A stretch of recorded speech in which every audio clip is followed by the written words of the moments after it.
ఎవరిని చూసినా వాళ్ళు శాంతి స్వరూపము ఆత్మాన స్థితిలో చూసినప్పుడు ఏమవుతుందంటే బుద్ధి పనిచేయడం మొదలు పెడుతుంది.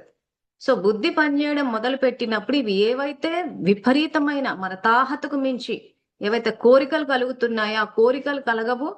ఆ తర్వాత ఆత్మ స్వధర్మమైన సంతృప్తిలోకి వస్తాం. లేకపోతే అంతెక్కడుంది ఈ బిల్డింగ్లకు, కార్లకి, బంగారానికి, చీరలకి, దేనికి అంతే లేదు అసలు. కానీ బయట చూస్తూ ఉన్నాం. చూసినప్పటి నుంచి మన కోరికలు కలుగుతున్నాయి. అవి తీరకపోయేసరికి కోపం కలుగుతోంది.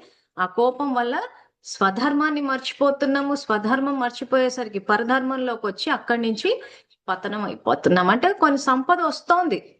దానాలు చేయడం వల్ల మళ్ళీ తిరిగి వస్తోంది. కానీ ఆ సంపదను ఎంజాయ్ చేయలేకపోతున్నారు. ఎప్పుడు రోగాలు, సమస్యలు, మృత్యు, భయము, బాధ పోగొట్టుకుంటామేమో.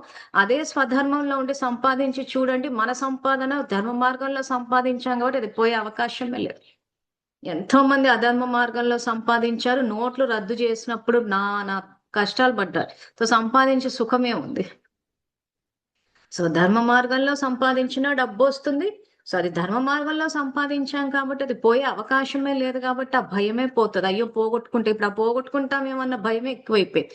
సో పరధర్మంలో ఉన్నాం కాబట్టి అక్కడ మనకు ఆ సంతోషం అన్నది రావటం లేదు. సో ఇది స్వధర్మము పరధర్మం గురించి